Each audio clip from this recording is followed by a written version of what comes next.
left. I'm back to work. Okay, so we are traveling the pickup, working out of it today. Traveling a little light, so now you'll notice I brought wedges. After getting here, I don't know why in the world I picked up a wedge, but anyway, we've got our safety stuff in here ready to go should something go wrong. But again, a little bit different job than our normal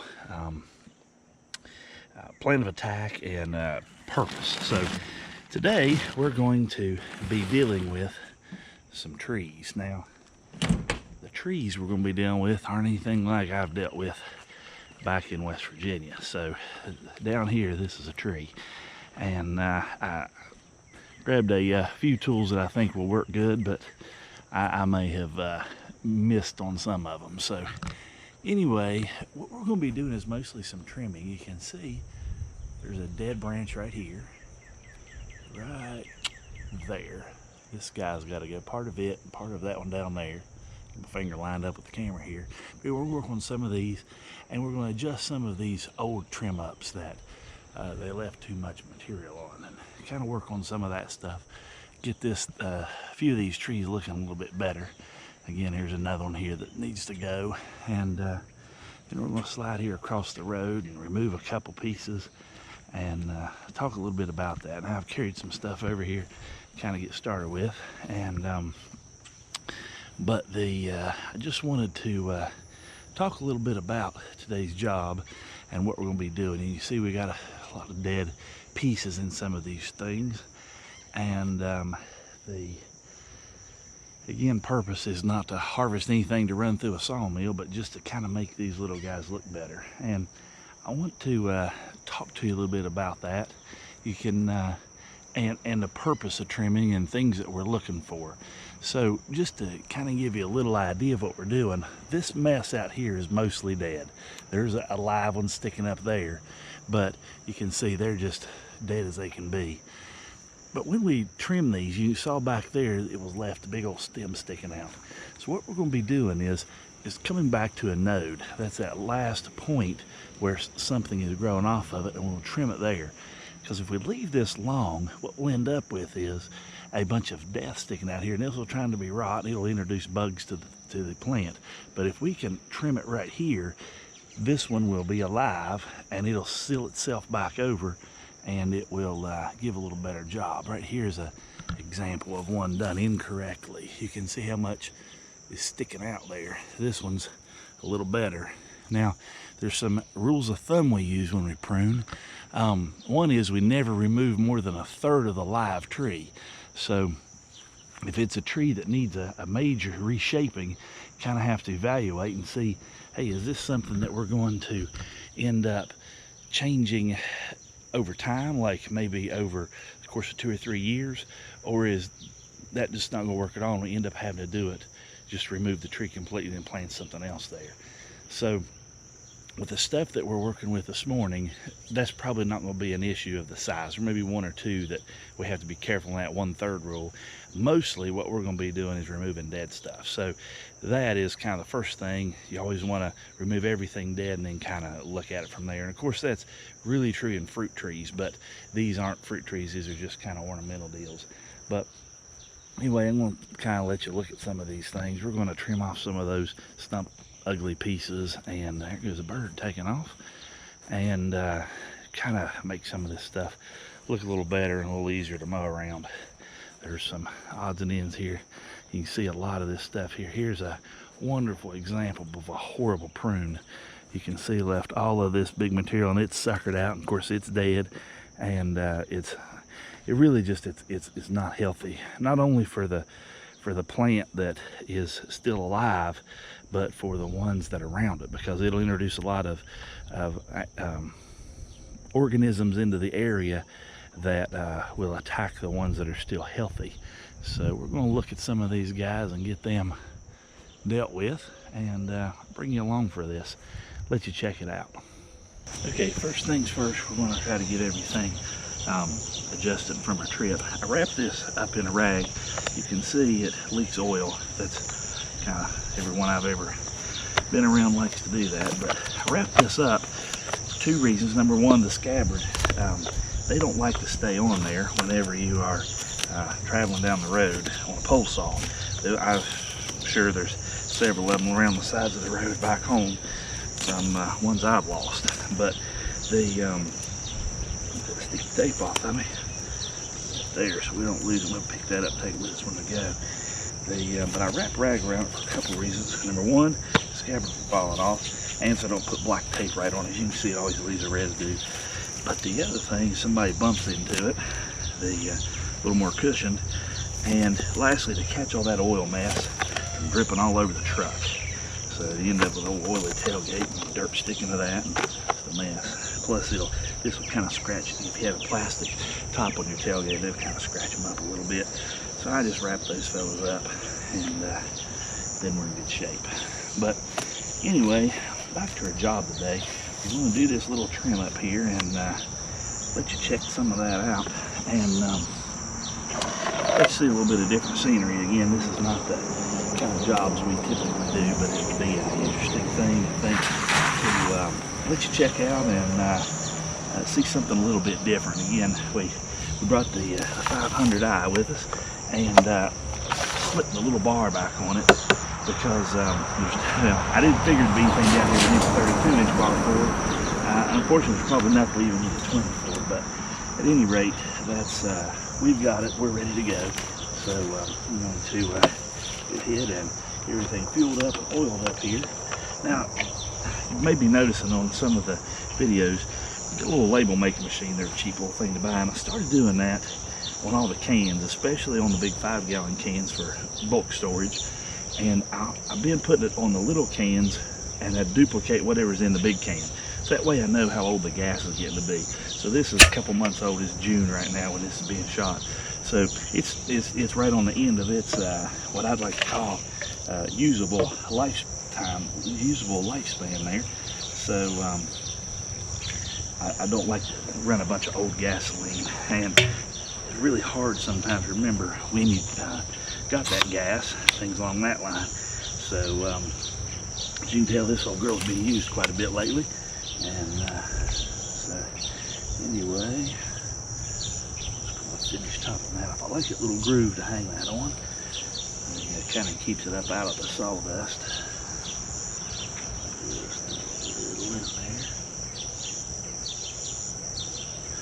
All right, so there we go.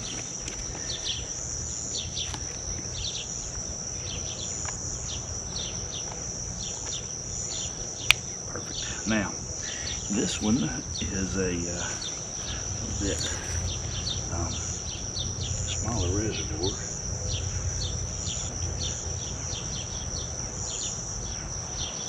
That off there. Dab in it. I imagine we'll be using this one quite a bit. Now, I should have brought one of the little battery saws, or even one of the little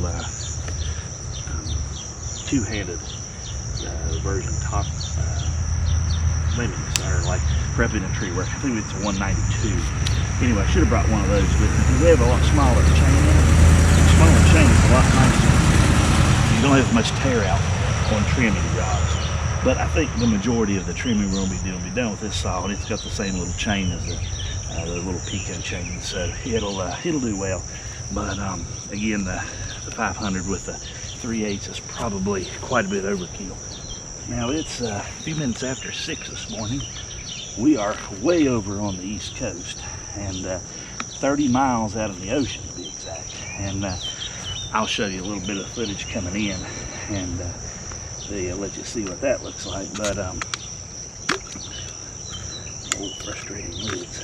But we've got again, a few minutes before 6, and it is already starting to get really hot, and the sun has been up for a while, so it's a little bit different over this neck of the woods, and we don't want to wait around and get all hot for nothing. So I want to knock out as much of this job early this morning as I can. Then if we don't get it wrapped up, we'll video a little bit more in tomorrow morning. There's one of those. This lid, boy, I tell you what, they're aggravating as can be. The O-ring will seat in that bore, but it won't be ready to go. There, you gotta make sure you push it all the way down in there, because that O-ring will get tight. You'll twist it, lock it, and then the cap falls out and drowns you in gasoline. So always be mindful of that. We got a little rain last night, and nothing big, but nice little rain to keep everything looking good. So one more thing, I had to change out the purge primer bulb on this machine here. It was getting a hole in it. It cracked. This is a, I'm not sure if I've showed you this fella before. This is a HT101 pole saw, and it's getting some age on it. I think it's probably 12, 13, 14 years old now, but it's one of those machines that I just don't use all the time, but boy, when you need it, there's nothing else like it.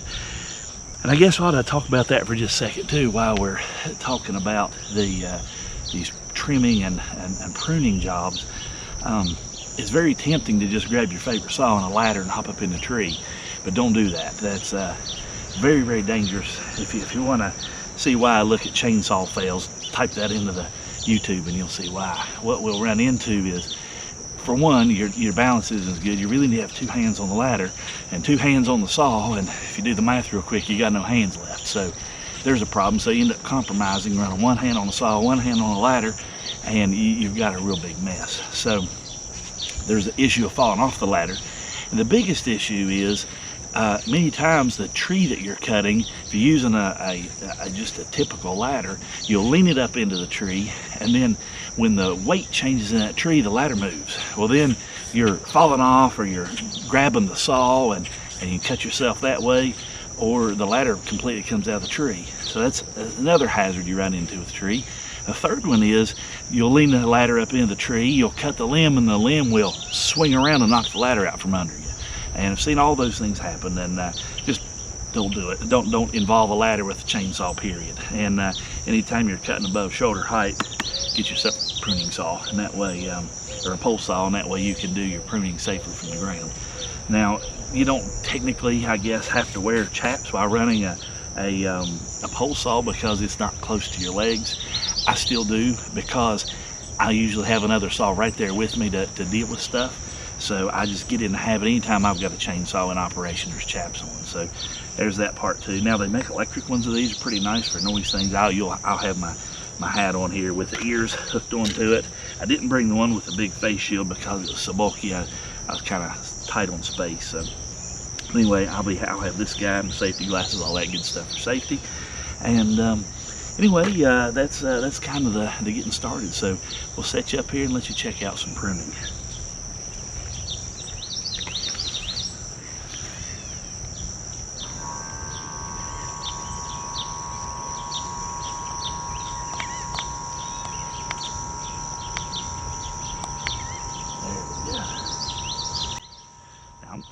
One more thing too, you saw us plug this up. This was our fuel up area, and I try not to get in a habit of starting something where my fuel and stuff is. I think they say like 10 feet away. So I'm going to slide over a little bit before I start fueling these things up. As you saw, I ended up spilling just a little dab of fuel when I was trying to get that thing purged out and get the top released. So it's just one of those things that ends up happening. So you always want to be about 10 feet away from your fuel up area to where you start at.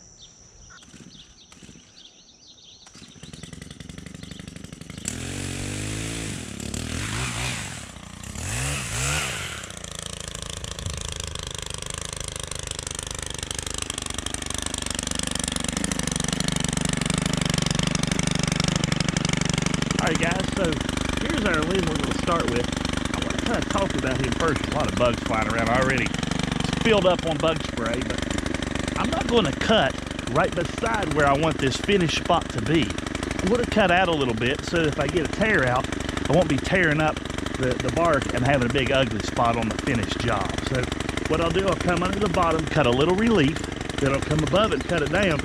It'll let that big thing swing out of the way, then come by and do a nice clean trim.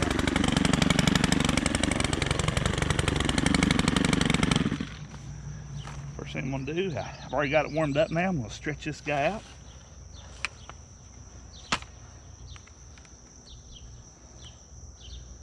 Don't want to do that with it running.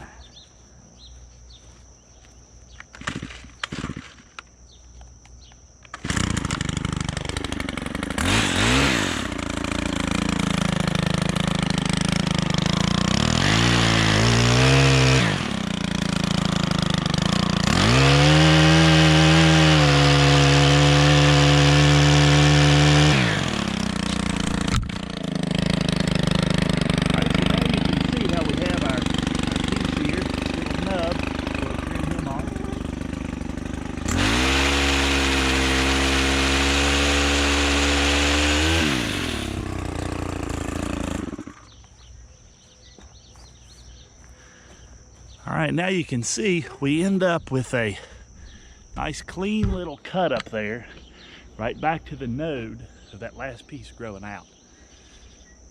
When this piece fell off, you always got to watch because they'll come after you. Now again, that one didn't have a ton of foliage on it, so it wasn't real heavy, but the bigger and heavier they are with greenery, the more that can be an issue. Here's another one. We'll trim him off next.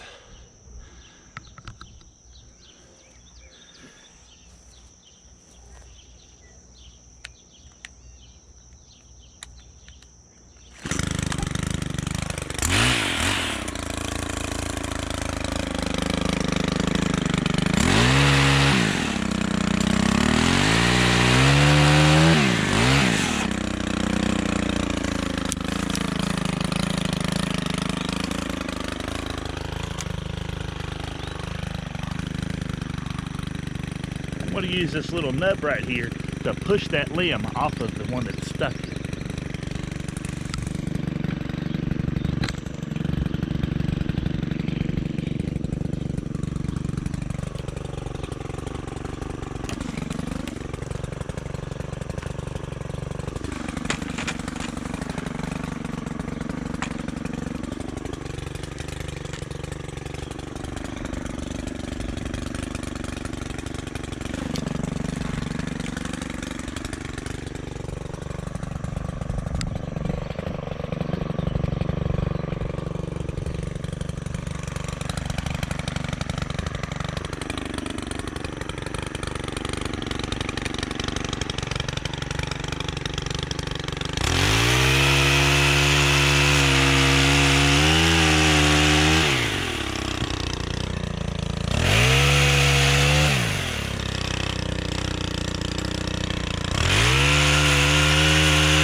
There.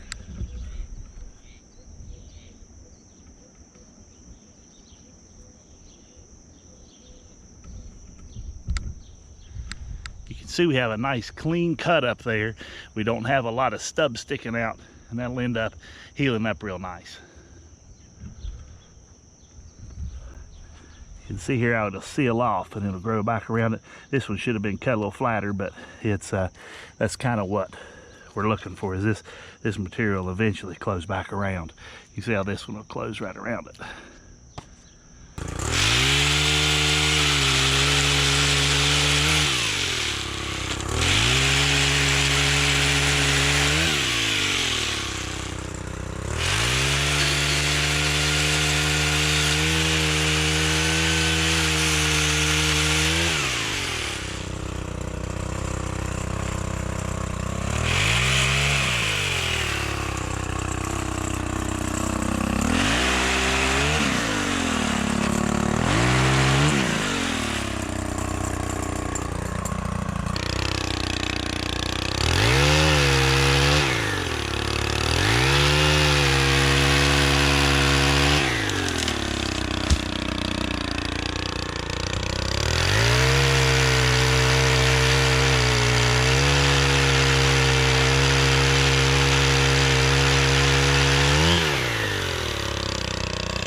Alright guys, we got the brunt of the trimming done, cutting.